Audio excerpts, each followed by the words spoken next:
في اللقطة. وهنا شوف في هذه اللقطة شوف عينه على الكرة وقدم اليمنى على الكرة، وبعد ذلك أتى الالتحام على القدم الثانية على علي حسن عفيف. يعني في هذه الحالة من المستحيل أن يثبت نفسه أحمد عبد المقصود، من المستحيل أن يثبت نفسه في هذه الحالة، أو أن يثبت، لأن كل جسمه مندفع باتجاه اللاعب رغم أن نيته ونظرته كانت واضحة على الكرة. عموما خطأ يأتي أمامنا، ويوسف العربي هنا أمامنا. يوسف العربي يناظر يطالع هذه الكرة باحث عن الهدف الثاني. العربي يتقدم للأمام وفي الجول،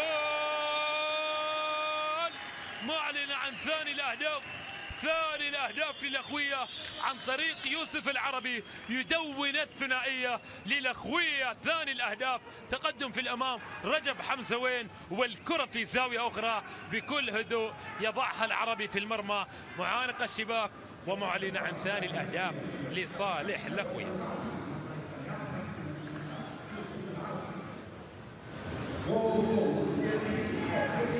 إذن ثاني الأهداف للأخوية، ركلة جزاء، وهذه المرة كالعادة أيضا يوسف العربي يتولاها.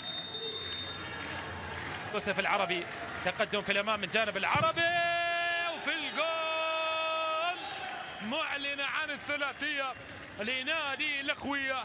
3 أهداف والأخوية يسجل الهدف في هذه المباراة، والثاني ليوسف العربي من ركلة جزاء يضعها بصورة ممتازة. يوسف العربي معلن عن الهدف الثالث في المباراة، في مباراة غايب عنها تماما النادي العربي، في مباراة غايب عنها تماما النادي العربي. وفرحة كبيرة بكرات اطلقها يوسف العربي باتجاه المرمى. هنا بعض من الجماهير العرباوية المغادرة والحزينة. تمريرة والكرة العرضية، محاولة ملعوبة، خروج لرجب حمزة وعلي عفيف. يا سلام على الهدف، 4 أهداف، ما أجملها وجمال الهدف في هذه السيطرة الكبيرة للعربي، في هذه المعزوفة، كرات متناقلة، بل معزوفة رائعة يعزفها نادي الأخوية، يعزفها الأخوية، سيطرة تامة. هذه الكرات قرابة الأكثر من 20 نقلة، أكثر من 20 نقلة بصورة متواصلة، سيطرة تامة.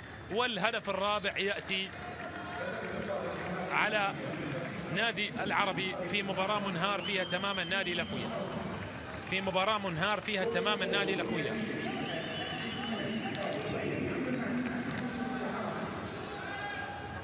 يوسف العربي إذن يدون الهدف الرابع، وجماهير العرباوية بدأت تغادر